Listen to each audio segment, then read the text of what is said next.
Hey, salut tout le monde, c'est Tom, on se retrouve aujourd'hui pour un nouvel épisode de l'Actu Pop. Et on commence aujourd'hui par une mauvaise nouvelle. Comme peut-être certains d'entre vous l'ont appris, la semaine dernière, le mardi 24 mars 2020, le décès du dessinateur d'Astérix, Albert Uderzo, à l'âge de 92 ans.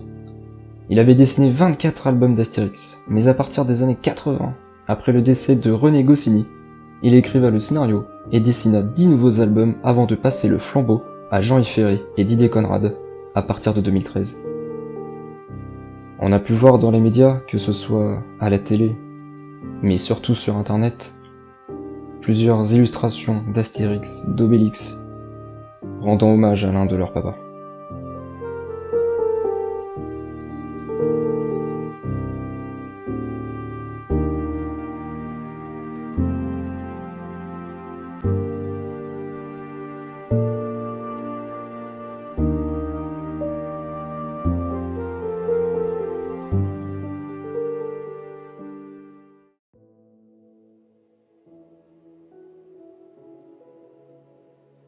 Alors c'est assez difficile de faire une transition après ça, mais je vais rester dans le thème d'Astérix, car on en parle un peu plus en ce moment, alors certes pour le décès de son dessinateur, mais aussi pour autre chose, et cette chose est liée à l'actualité. Dans la bande dessinée Astérix et la Transitalique, parue en 2017, on peut suivre Astérix et Obélix affronter un terrible ennemi qui s'appelle Coronavirus.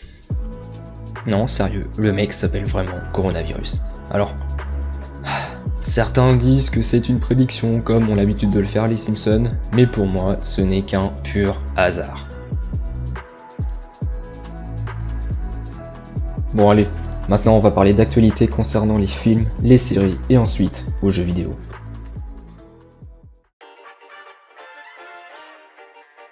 Mardi dernier, c'est-à-dire mardi 24 mars, beaucoup attendaient la diffusion du premier épisode de la série Star Wars The Mandalorian en clair à la télévision, sur C8, puis ensuite sur C-Star. Car le même jour, la plateforme de streaming de Disney, le Disney+, un Netflix mais en mieux, devait sortir en France. Seul problème, à cause du coronavirus, beaucoup de gens travaillent chez eux, ils font donc du télétravail, et par conséquent, le gouvernement français a demandé à Disney de reporter la date de sortie au 7 avril pour éviter que le débit internet soit saturé. Par conséquent, le Disney+ sortira en France le 7 avril et le premier épisode de The Mandalorian sera diffusé le 7 avril aussi sur C8.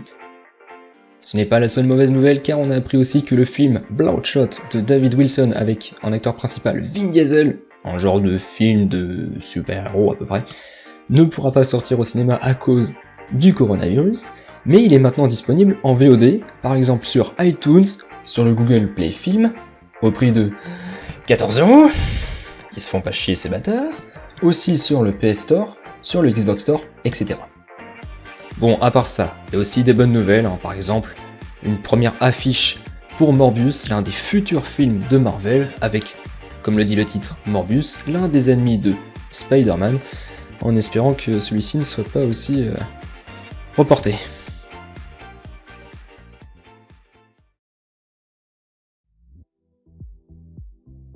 Bon, on a fait le tour des films, des séries, on va maintenant s'attaquer aux jeux vidéo.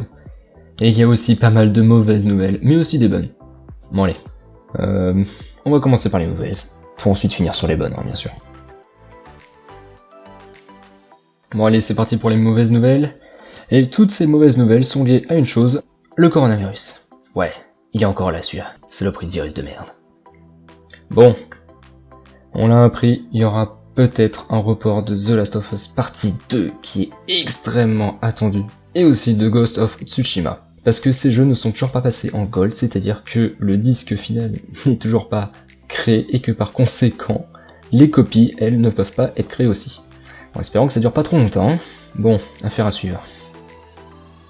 Mais il y a aussi Capcom et Square Enix qui précisent qu'il pourrait y avoir du retard sur l'envoi des versions physiques, c'est-à-dire les CD, de leurs prochains jeux, Resident Evil 3 et Final Fantasy VII Remake. Bon, cependant, les versions dématérialisées, c'est-à-dire qu'on peut télécharger, quant à elles ne seront pas impactées, et heureusement. Bon, maintenant on va passer sur les bonnes nouvelles, et ça commence par le manga Demon Slayer, qui va être adapté en jeu vidéo, et sa sortie est prévue pour 2021 sur PS4. Bon, je pense que à ce moment, le coronavirus, on n'en entendra plus parler.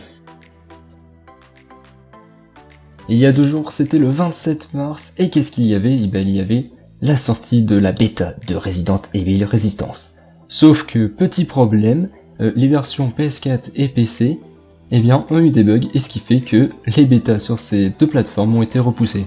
Alors par contre, ceux qui jouent sur Xbox One peuvent y jouer, et ça jusqu'au 3 avril, date de la sortie du jeu. Ce vendredi, il y a aussi eu la sortie d'un jeu assez attendu aussi, c'est One Piece Pirate Warrior 4. Et comme ça va pouvoir vous donner une raison de jouer durant le confinement. Et on va finir cette vidéo avec Epic Games, que vous connaissez tous grâce à Fortnite. Et cette semaine, il y a eu pas mal de choses qui sont passées.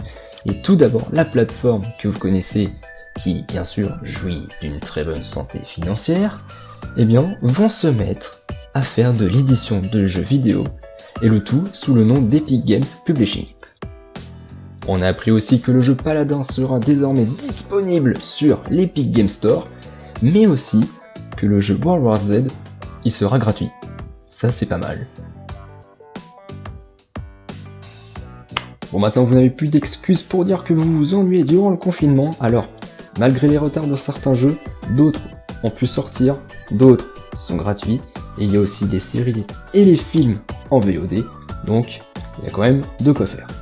Sur ce, on se retrouve la semaine prochaine pour une nouvelle actu pop. Allez, salut tout le monde, bye.